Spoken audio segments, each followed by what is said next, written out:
I'd like to point out that this will be a general read. We're looking at the general influence of the stars upon our life.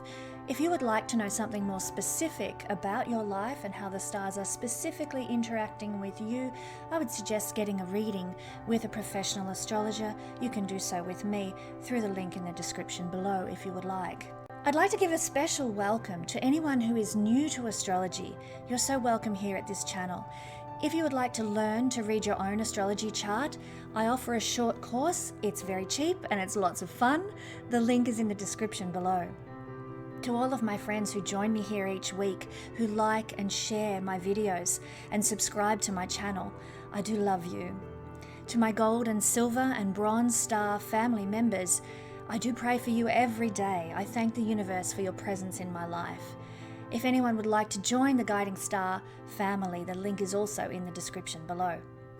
And now to this week's spotlight.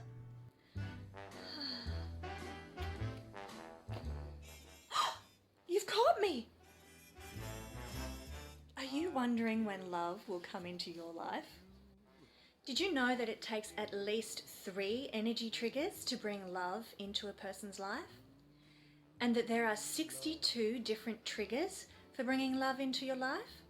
If you're an aspiring astrologer, this is something you need to know, as the number one question astrologers get asked is, when is love coming into my life?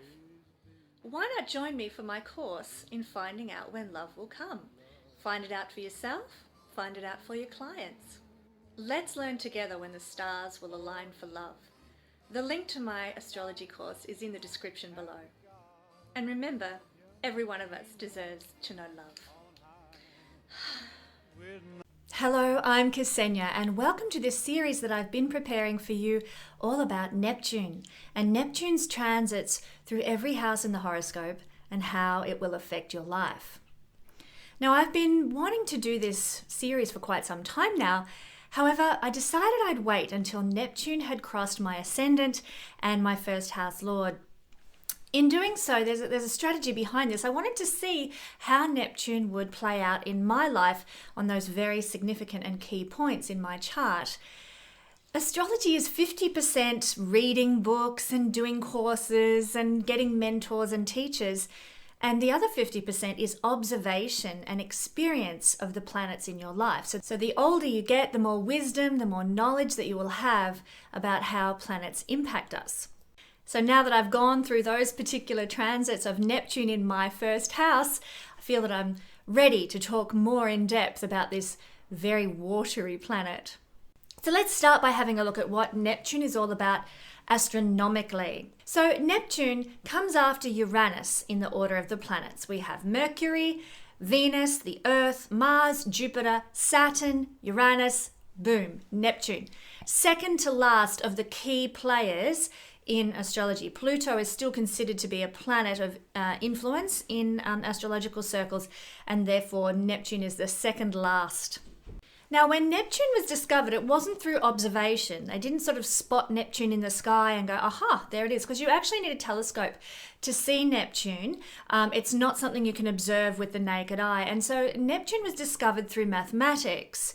Basically, the astrologers of the time when Neptune was discovered, and we're going to talk about that when Neptune was discovered in just a minute, but the astrologers of the time were observing Uranus, and they had mathematically predicted where Uranus was going to go according to all their observations, and then Uranus did his usual quirky thing and did not follow the predicted orbit. And so from that, they were able to calculate that there must be a planet further out that's pulling on Neptune, and its gravitational force has caused it to move in a different way than we expected or anticipated. And so because of their mathematical calculations, they began to look for another planet beyond Uranus.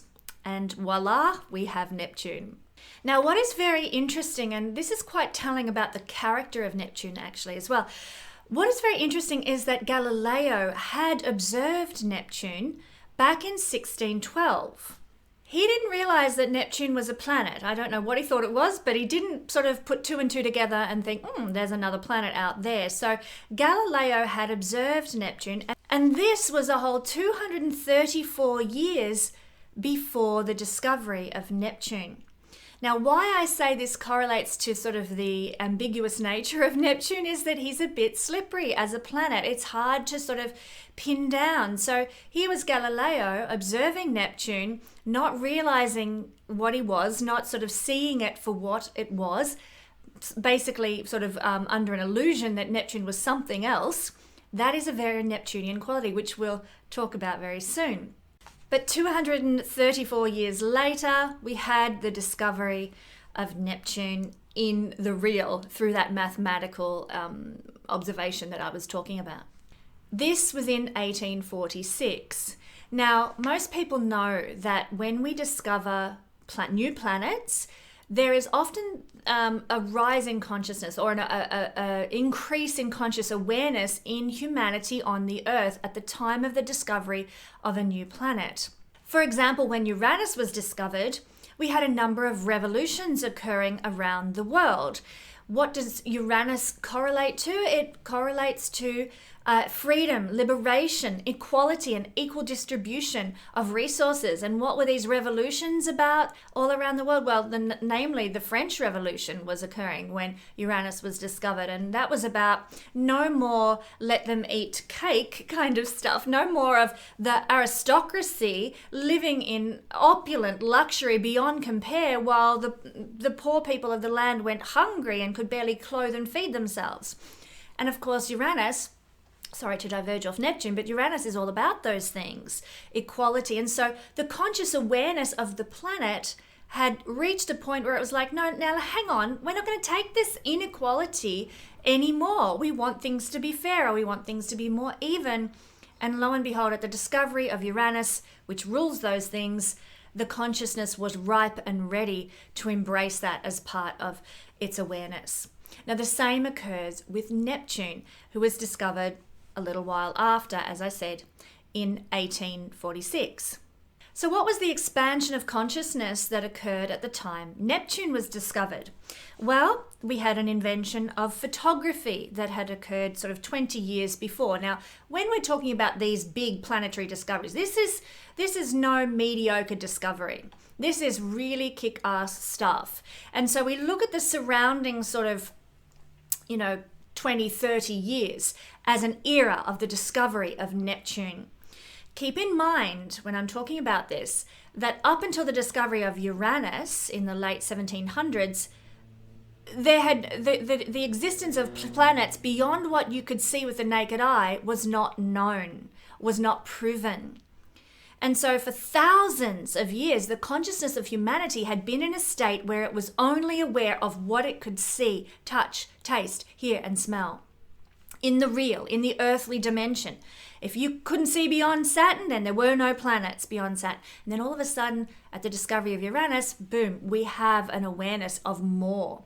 And so Uranus was discovered, and then Neptune was discovered. And so the surrounding sort of 30 odd years in the vicinity of 1846 when Neptune was discovered are Neptunian times. And so we look at what was unfolding in consciousness then. And as I just said a moment ago, photography. Photography was discovered.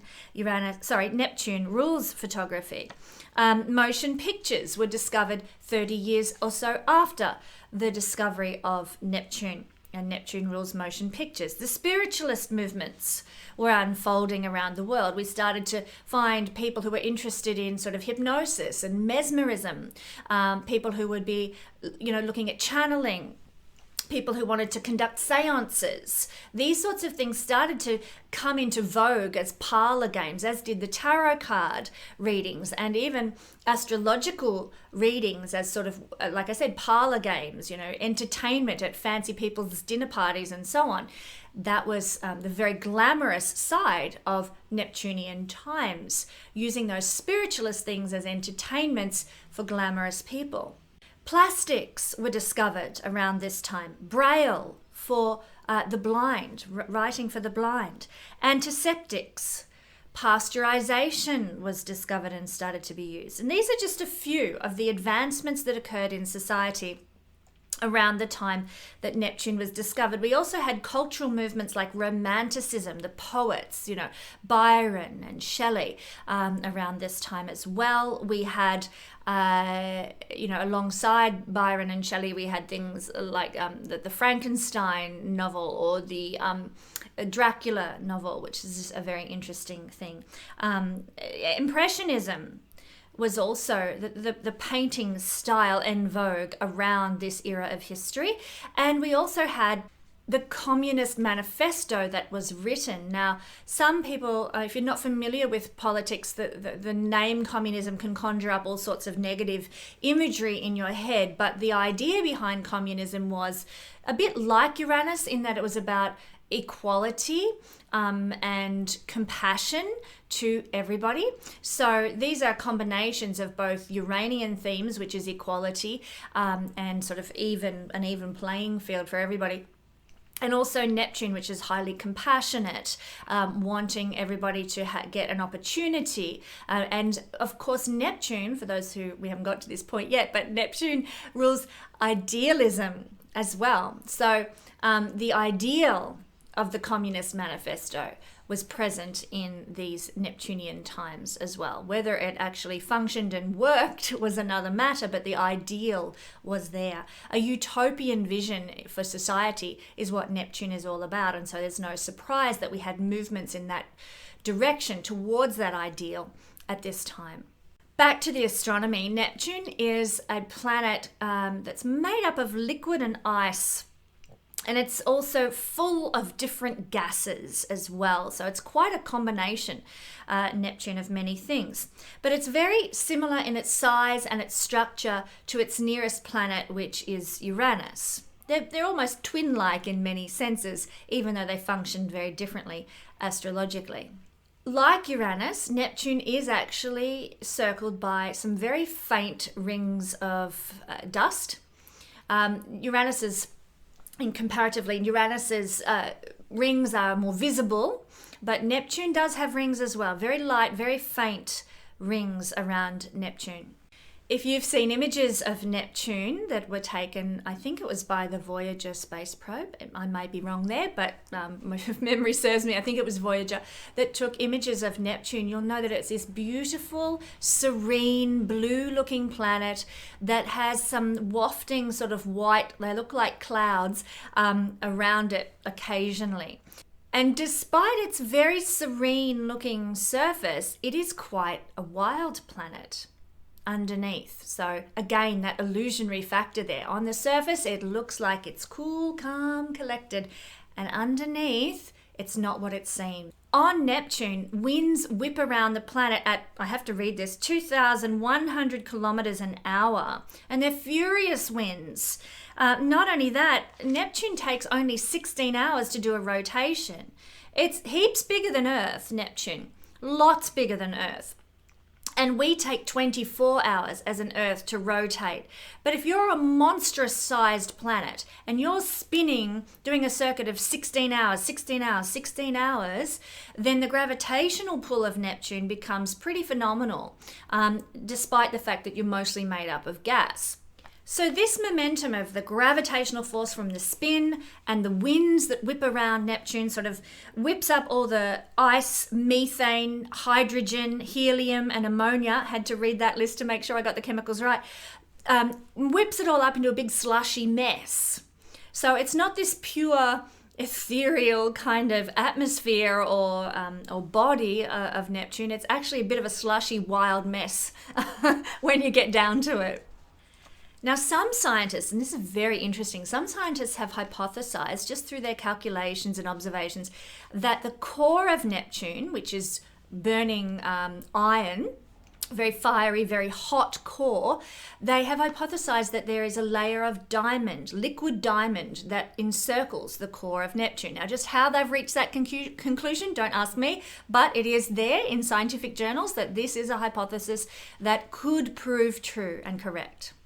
Now, this iron core that's burning hot, white hot iron core, is actually bigger than the Earth. So the core, the solid mass, if you like, of Neptune is larger than the Earth, and it burns at about, or its temperature is about 5,000 degrees Celsius. So it's incredibly hot, even though it's so far from the sun and distant from the sun's rays, which is usually where heat comes from in the solar system. This Neptune has its own heat source through this burning iron core.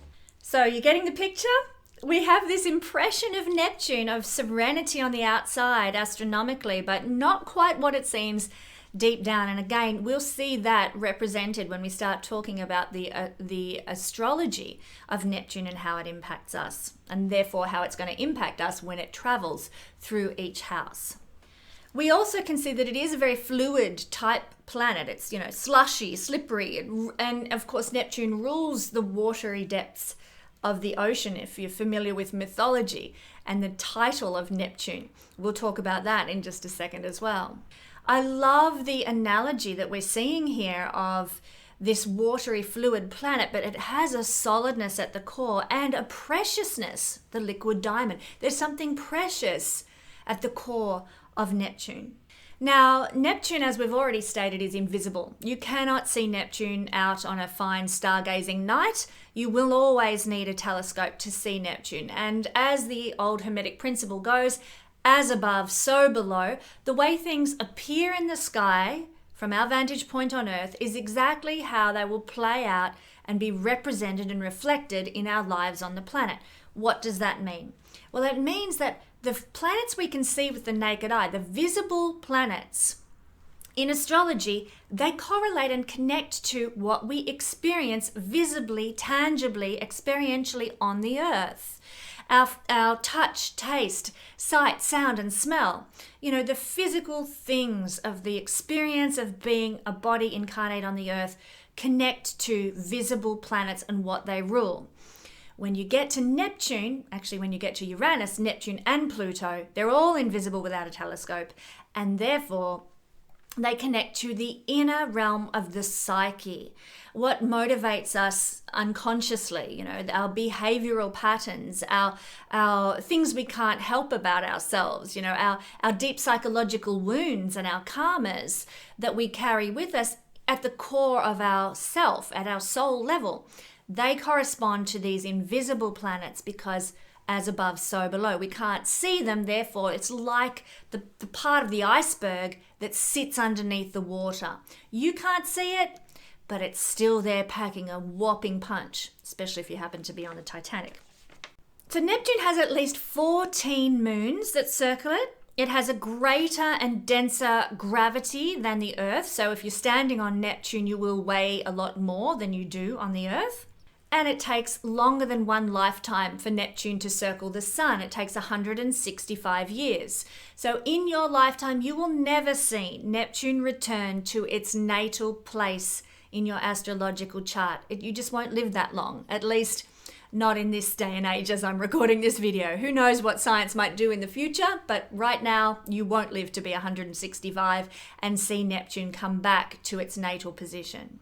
Let's explore Neptune mythologically now. Well, Neptune is the name of the Roman god of the sea. Not only the sea though, in the oceans, but also of freshwater. Neptune was the Roman god of freshwater as well. And we often see Neptune in mythological pictorial representation with his trident. And of course, what is the symbol of Neptune astrologically? It's a trident. So there we go. There's so much correlation between the mythologies and what plays out in the skies again here. So again, there's no coincidences that when the astronomers discovered Neptune, they didn't know that it was made mostly of liquid and gas. They didn't know it was mostly a fluid planet. But lo and behold, here we are. They gave it the name Neptune, king of the oceans, and Neptune is quite an oceanic planet with its liquid mass. Once again, this is showing us how the conscious awareness works, even in unconscious ways. Now, a little bit more about Neptune mythologically was that he was the son of the Titan god Saturn. Now, along with Neptune, there was Jupiter and there was Pluto that were the sons of Saturn. And Jupiter, Neptune, Pluto didn't really get along with Saturn very well. If you're familiar with the mythology of Saturn and Jupiter, you'll know that the mother of Jupiter hid him away because Saturn had a habit of eating his children lest they rise up against him and take over.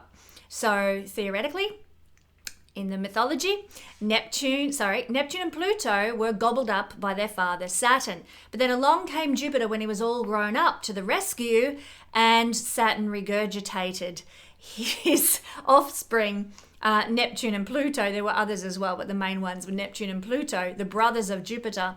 And together, Jupiter, Neptune and Pluto overthrew their father Saturn, and Jupiter became king of the gods, and we had the reign of the Olympian gods from that point on, which include Neptune and Pluto. So Jupiter, Neptune and Pluto are the Olympian gods. Saturn was the Titan god, and Uranus, who was the father of Saturn, just to confuse matters even further, was not a Titan and not an Olympian. He was sort of one of the forefathers of them all.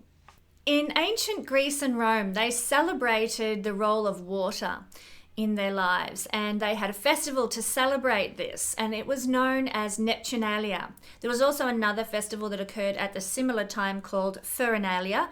I won't go into the mythology of that name, but they were both celebrated around the same time. So July 23rd and July 25th, the role of water and the preciousness of water in life was celebrated with these festivals.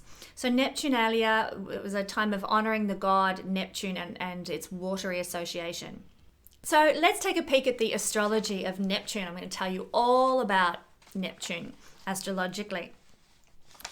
What is Neptune about? Well, as we've already come across, Neptune is about illusion, seeing something and actually realizing it's something else. It's not what it seems. So that can be a number of things can be displayed that way. Glamour is ruled by Neptune, because if you're glamorous, you've got amazing makeup and hair and beautiful, shimmering, gorgeous clothes and stuff. You look very glamorous, but is that who you really are?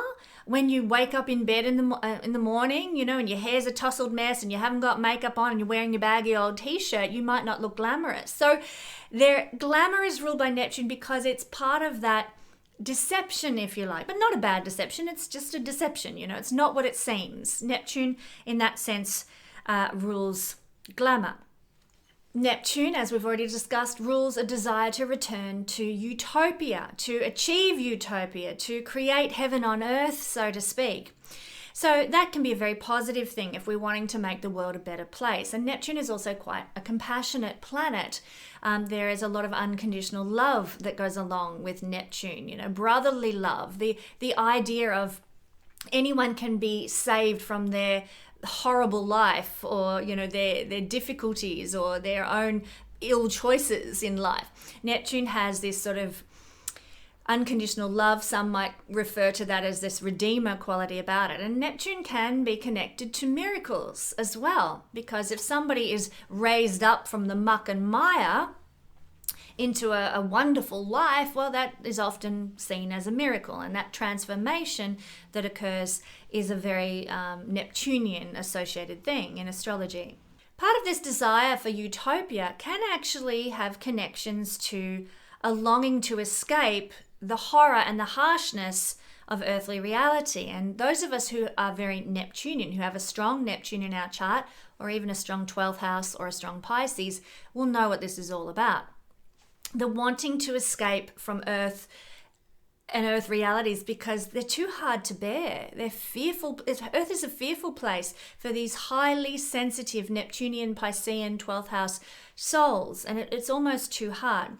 So Neptune is also associated with tremendous longing to tap out, to escape, a longing to go to heaven. Now you'll see a lot of religious groups, fanatical religious groups going down this road where it doesn't matter what I endure in this lifetime, I will be rewarded when I go to heaven. And that's all they're living for. They don't even engage in earthly reality and earthly life because it's only about heaven and getting to heaven after this horrible life is over.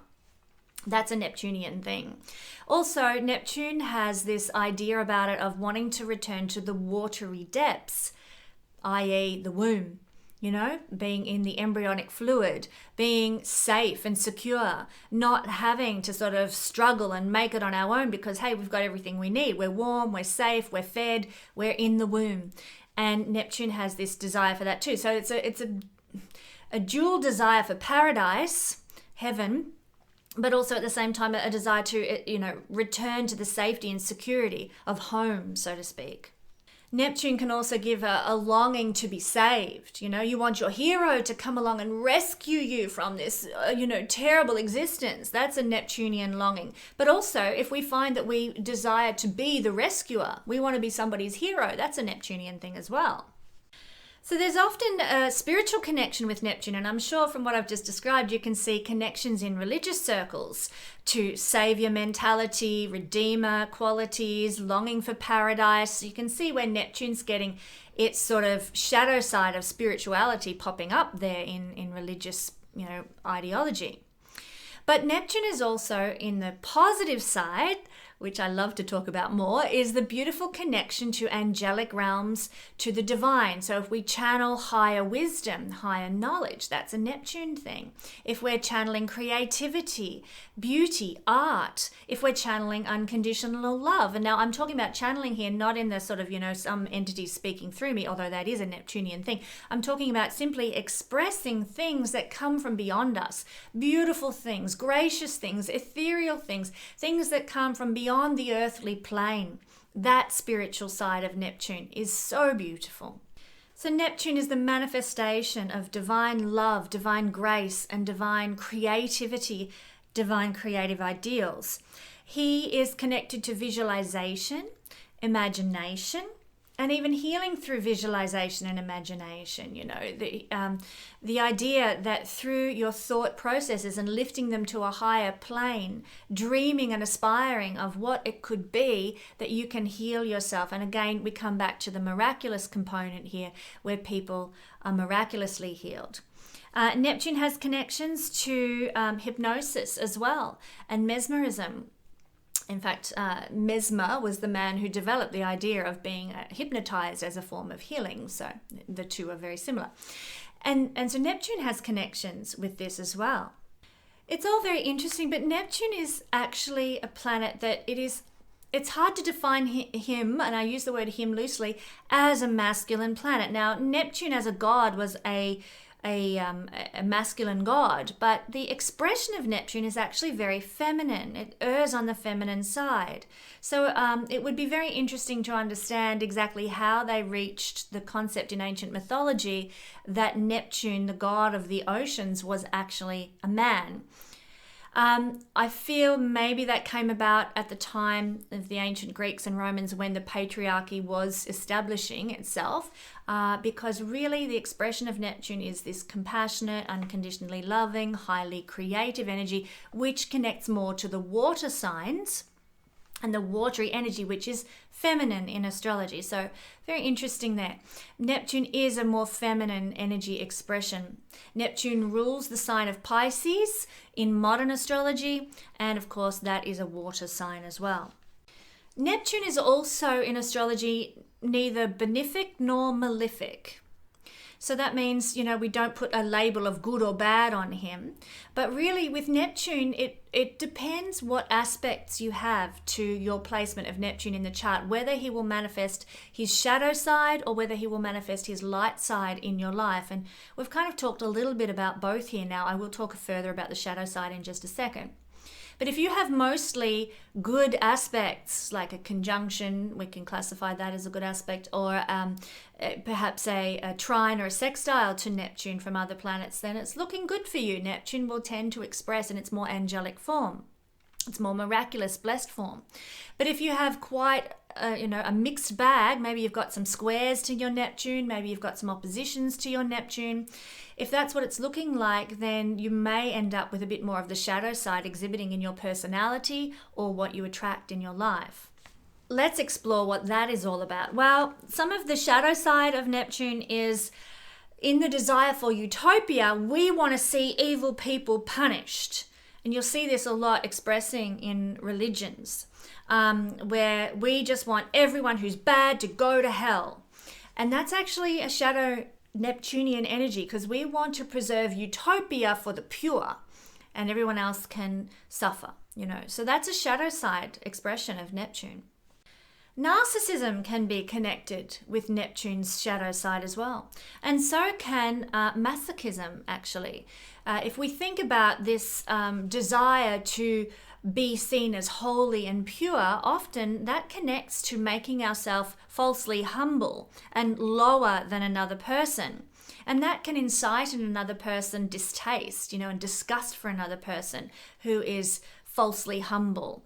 And of course, if you're familiar with the idea of masochism, then you know that it's about debasing yourself in order that you might feel more worthy or more holy because you've made yourself lowly. It's a very slippery, shall we say, concept. And again, not everything is as it seems. It might seem with someone who is in a masochist state that they don't care about themselves, that they don't love themselves, that they're being cruel to themselves. But very often under the surface is this energy of wanting, the best way I can describe it, to be pure through making yourself lowly, like the flagellants did in ancient medieval times through whipping themselves. Oh, they're so pure and holy because they're whipping themselves for Christ. It's that kind of idea. Odd one, but not everything is as it seems with Neptune and Neptune's shadow side. Projection is something that is actually a Neptunian behavioral quality coming from this psychological depth. If we have separation anxiety, that's a shadow side of Neptune. Of course it is, because we are longing to return to the womb. And when we're separate from that safe space, separation anxiety. So if you're looking at those psychological issues in a chart and, assessing that, look at Neptune and what Neptune's doing in the chart. Shadow side of Neptune can be idealization, where we don't see a person clearly for who they are, but we put them on a pedestal. So celebrity culture would be one expression of that. Anyone we put on a pedestal and hold up there, and we create an illusion around that person. It's not the truth. It's not real. It's not what is really going on at the core of a person to have them up on a pedestal and think that, oh my God, they're so perfect. That's idealization, and that's Neptune's shadow side, as is hysteria, as is addiction. Addiction's another expression here. And why? Because addiction is escapism. If we're addicted to drugs, usually with Neptune involved, it's because we want to get away from the harshness of reality. If we're addicted to alcohol, again, it's an escape mechanism and it's an escape valve, but not a healthy one, because reality is too harsh and we just long to get out of here. Obviously, deception is a shadow side of Neptune, because if you're creating an illusion, while there can be sort of times when that's good, as in the case of glamour and that's fun and what have you, sometimes when we are creating an illusion, we're deceiving others. We're pulling the wool over their eyes. We're not being our true self, and that is a shadow Neptune expression.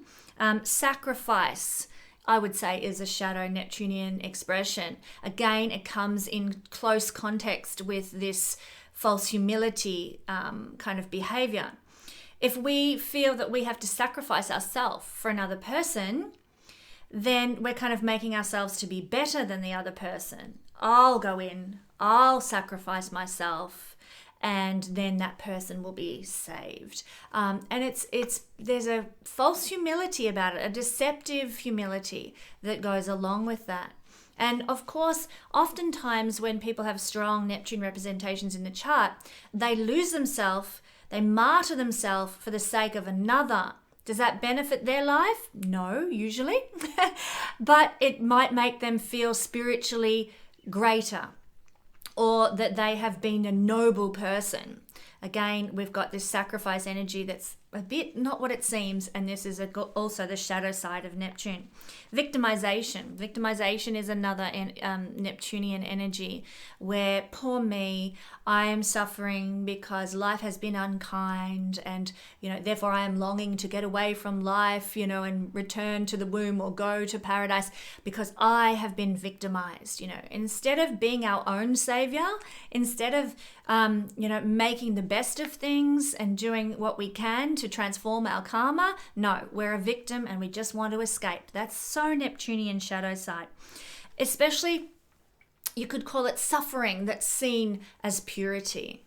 So these are some of the Neptunian shadow energies. I don't want to leave it on that though. There are good things, obviously, that Neptune correlates to. We've talked about some of these, but, others might be the belief that there is enough for everybody, and that the universe can be kind and the universe has our back. In fact, transcendence of matter is a very big Neptunian theme. The belief that eventually good will win over evil. That's Neptunian as well. Jesus' teachings were very Neptunian. He was, after all, the avatar for the age of Pisces, which was ruled by Neptune. So compassion, unconditional love, we've talked about that. Forgiveness, healing, all these things, divine healing, miraculous healing. These are Neptunian ruled things. So Jesus was a big representation of Neptune energy in the positive. The most creative and artistic planet, we've already talked about that. And it's actually at its strongest capacity in water signs. So Neptune does very well in Pisces, Cancer, or Scorpio. She will tend to give the best results if that's where he is in your natal chart, but also if that's where he's transiting at any given time, he's going to give the better side of himself to you.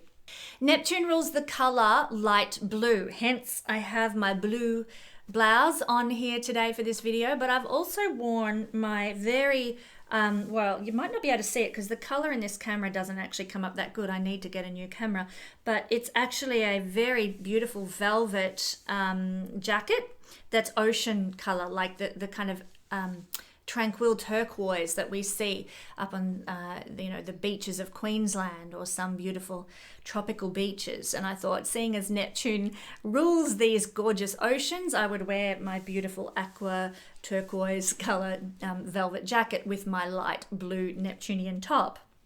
Neptune can also have connections to lavender, purpley colors also. Hence, we see often people who work in spiritual, sort of new agey fields have a lot of purple going on, because often they might not be aware of this even, but they're probably highly Neptunian people. They have a strong Neptune in their chart, and so the purple element tends to come through quite a lot, and you'll see a lot of, websites and stuff with purple this and lavender that on many spiritual sites. Neptune rules the gemstone amethyst as well, and so amethyst has a lot of qualities to it that correlate very strongly to Neptune. Some tangible things, and I did say in the beginning Neptune's more psychological. Yep, that's true, very true, but Neptune does have some governance of certain items on the planet, namely because of what was happening at the time Neptune was discovered, what things were starting to be used and utilized when Neptune was discovered, and therefore Neptune gets the rulership of those things. So the ocean, obviously, but oils, plastics, impressionism, film, photography, advertising, poisons, escapism, that's not actually a tangible thing, but that's obviously something Neptune rules, drugs. As I've already illustrated, a lot of these things were being discovered. Film, photography, medications, the shipping industry, steam-powered ships were really starting to get a Guernsey around the time that Neptune came along. So shipping and the oceans, all of these things, highly Neptunian. Now, in my level 1 astrology course that is coming out, you can learn more about Neptune and the things Neptune rules, and we go into greater depth with Neptune there and its rulerships. So if you're interested in knowing more, check out that course. But what does Neptune want? It wants unwavering trust, unwavering love, an unwavering belief that the divine will come through for you.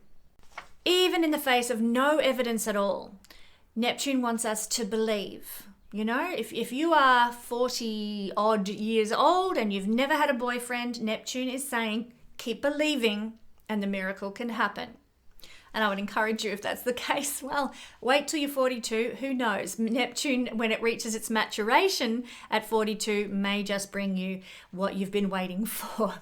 So that's a short look at the beautiful and quite intriguing and unusual planet of Neptune. Now let's have a look at what Neptune is all about when he travels through a house in the horoscope and what he's going to do for you while he's there. So how do we find out what house Neptune is transiting, particularly the second house, so that we can get the right information with this video?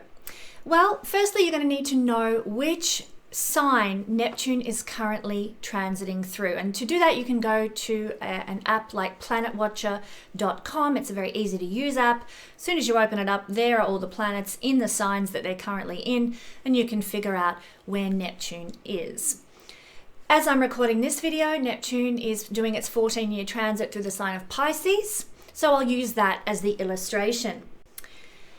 We're wanting to know if Neptune is in our second house. We go to planetwatcher.com, we find out that Neptune is transiting, in this example, through the sign of Pisces. Is Pisces our second house? And therefore, is this video relevant to us? Well, in order for that to be the case, you would need to know your rising sign. And let's say your rising sign is the sign of Aquarius. If that is the case, and your rising sign is Aquarius, we can count the number of signs between Aquarius to the sign where Neptune is currently traveling, which in this example is Pisces. The first house is number 1. This is number 2. It's as simple as that. If Neptune is in the second house, 1, 2, from your rising sign, then you are having a Neptune transit to the second house, and this is the video for you. Now, it takes about 14 years for Neptune to go through a single sign, roughly, give or take a couple of months either side. But we're looking at a 14-year journey through the second house of the horoscope. What is this bringing us? Well, this is the house of possessions and material stuff. Having stuff, having food on the table and shoes in the cupboard and a car in the garage and the things we need to support our body's journey. The first house is the body. The second house sits literally under the first, and it supports and holds us through our physical journey of life. You need stuff. You need stuff to survive. You need to have food. You need to have clothes. You need to have shelter.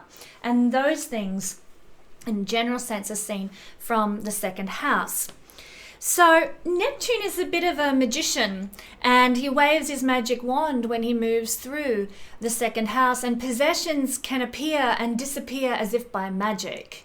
Now that might sound like fun when you're watching a stage show, but it mightn't be so exciting if you're watching, suddenly your car gets totaled and you're without a car for a month or two until the insurance company pays up and gives you a new one. Now, I'm not saying you're going to have a car accident if you've got Neptune transiting through the second house, but that's an illustration of losing a possession. Another illustration might be that suddenly great grandma passes away, and in her will she's left you her car, and you gain a car that you can use. So possessions come and go in sort of unexpected, magical kind of ways.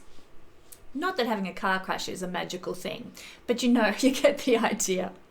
Because this is a house of possessions and stuff, you might like to create a vision board at this time. I would suggest doing that very strongly, because Neptune is to imagine, to dream, to have an ideal in front of you to pursue, to aim for, to shoot for.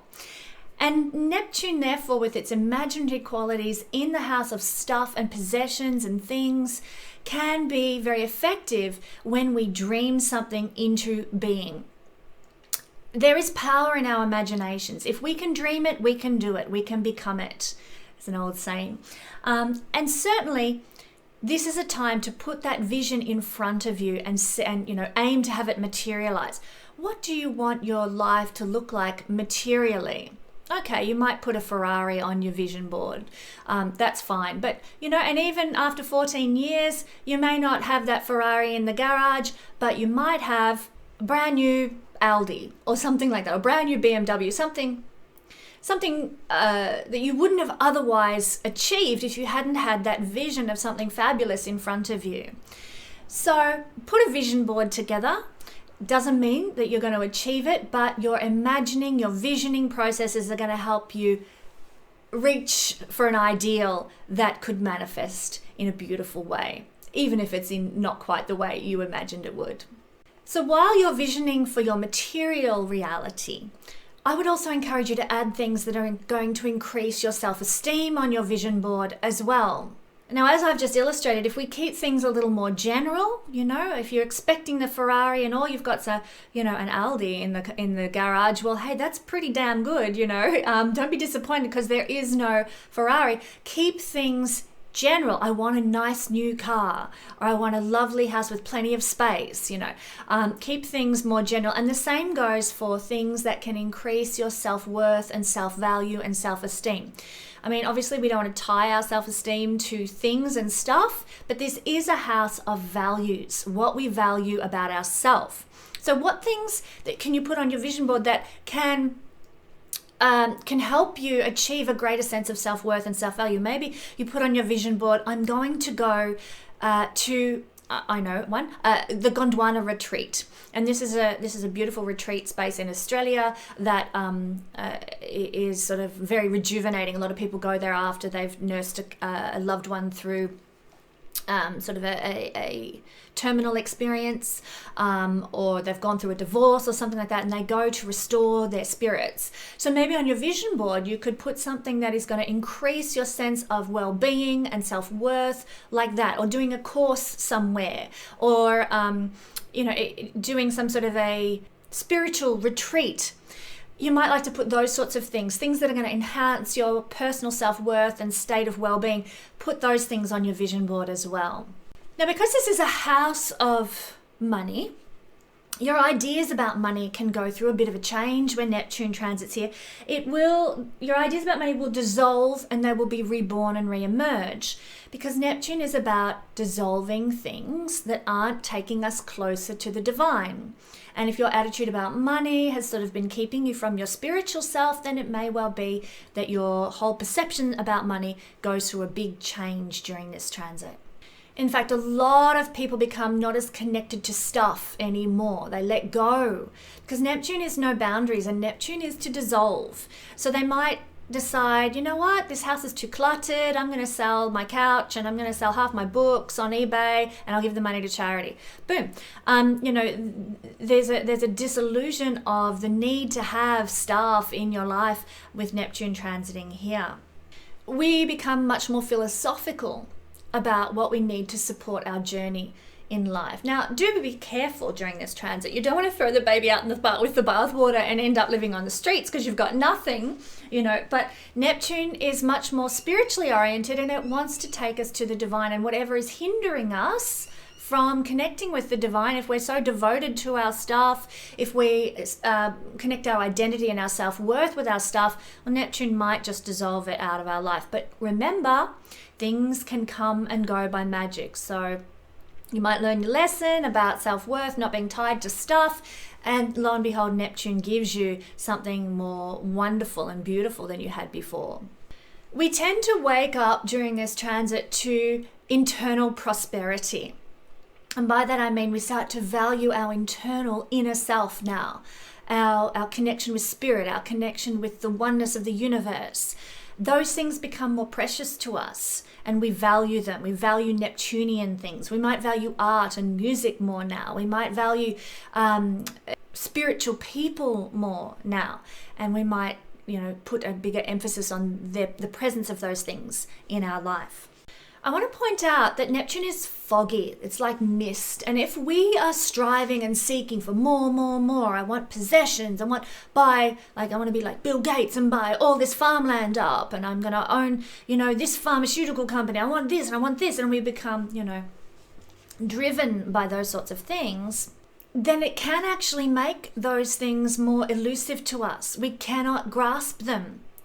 Probably all wishing that Bill Gates would have a transit of Neptune through his second house at the moment. But that's what Neptune does in the second house. If we are striving for stuff, then Neptune makes it intangible for us. We can't quite get what it is that we're trying to, grab. I want to encourage you to turn your intention inward during this transit. Look at yourself, create self-love and self-worth and self-value, create connection to spirit and unconditional love for others. Work on developing those character traits within you and putting your value on those things.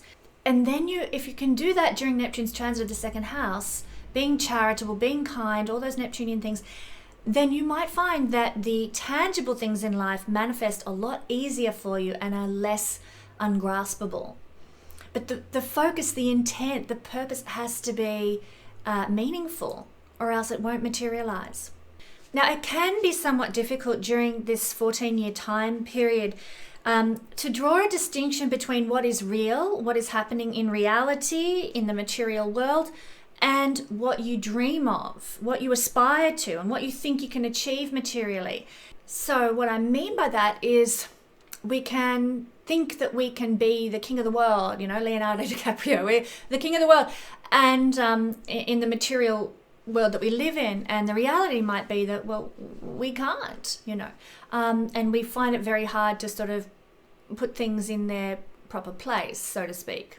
And that's why, as I said earlier, you might have on your vision board a Ferrari, but keep it general, because you might think you can have the most expensive car in the world, if that's something you desire. But reality says, I'm working at the supermarket and I don't know that I'm actually going to achieve. Reality would say, you're probably not going to achieve that Ferrari. Keep things general, because the line that distinguishes between your dreams and the reality that you're living can be very blurred under this transit as well. And because of that, can I just say, avoid any get-rich-quick schemes. You will, you stand the possibility of being deceived. Neptune in its shadow side, particularly if you have hard aspects to your natal Neptune, they're the red lines for anybody who knows their chart. The oppositions and the squares, then when Neptune's transiting your second house, quick schemes, get my words out, can actually backfire on you, and you may be deceived. You might have the wool put over your eyes. Somebody might swindle you. You can be more gullible. We're much more vulnerable, because we can't draw that line between what is real and not real. We actually can't see the risk that's involved clearly with some of these things while Neptune is transiting through the house of money and making money. So do be very careful. Now remember, I said that this is the house of what you value and how you value yourself. As I said, also Neptune dissolves things, and so your attachment to material goods as a source of self-worth will dissolve now as well. You will realize during the course of this 14 years in a very infiltrating way, and sometimes through quite difficult experiences, that your self-worth actually comes, and your self-esteem comes from within you, not from anything external. Stuff no longer has the ability to fill the void in your life, and hence you might decide to give it all away because this doesn't satisfy anymore. Or I thought that having a cupboard full of rockabilly clothing was what made me special, or something, and you're just like, no, I don't care anymore, and you just give it all away. We get a more spiritual set of values. So by the time this transit's over, we're looking at our material life in the physical realm with much more spiritual eyes. And that's kind of good, actually, because there's a freedom from attachment to things. We don't really care anymore. We tend to flow. We're more free to come and go because we aren't so attached to those things, especially if Neptune has good aspects, only good aspects in your natal chart. Then you'll just flow and let go, and you might experience some change in your circumstances for the better materially. You'll feel lighter. It could be really, really wonderful. Now, when our illusions are shattered, it can lead to an inner rage. We might have an external mask that we put on that the world sees. Neptune is mask wearing. We might have a mask that we put on that says, yes, I'm happy, and yeah, I might have lost everything, but I'll keep smiling, no worries. Neptune can help us, not help us, Neptune can make us behave that way sometimes. But when our illusions about materiality and our financial situation get shattered, then it can lead to inner rage. I didn't sign up for this. I didn't deserve this. This wasn't fair. I've been deceived. Neptune is connected to victimization sometimes in some charts. And so we can end up having a loss of self-worth and a loss of self-confidence if our illusions are shattered, particularly if we've tied our self-worth and self-value to material things. There can also be confusion over your own worth, your own value, if these illusions are shattered as well. So as I said, all of this stuff, this rage, this delusionment, this confusion can lead to not valuing yourself and lack of confidence. And it might be part of the journey of Neptune through your second house to rebuild your sense of self-worth and self-value through other mechanisms that are not materially linked. One of the good things that can come out of this transit for many people is the creation of high-minded ideals regarding money. So because Neptune is such a charitable planet, we can see a lot of people starting charities or not-for-profit organizations, or we can see people with their businesses starting to donate a lot of money to a charity during this time, or just generally supporting worthy causes or helping the underprivileged in some way, because Neptune is so unconditionally loving and giving, and materially you might begin to do that. Now this is the higher vibration of Neptune's transit through the second house. This is the aspiration that you want to aim for.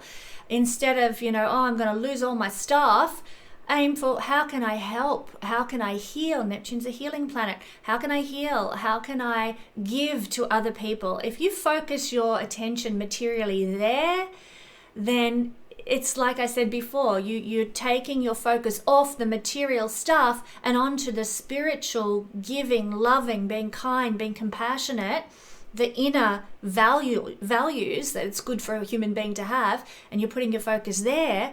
And that means you actually can start to achieve those material things that you want to. Because you're not seeking them, you're not striving and grasping for them. You're striving and grasping for the kind, spiritual, good, lovely things that are represented by Neptune instead. In fact, during this 14-year transit, money can be made with Neptune-oriented things. So artwork, dance, music, making a film, doing photography, doing spiritual endeavors, hosting spiritual retreat workshops, or doing some channeling sessions, doing hypnosis work for healing, perhaps writing a fantasy novel, or it might even be, Neptune is to dress up and create an illusion. You might start dressing up as a children's party fairy, doing face painting and what have you, and you make a fortune through doing that. Anything Neptunian now can actually bring more money into your life. I've given you a few ideas there. If you would like to know more about the things Neptune rules and how it can make money for you because it rules certain areas, do check out my level 1 course as an introduction to astrology, where we go into those sorts of things.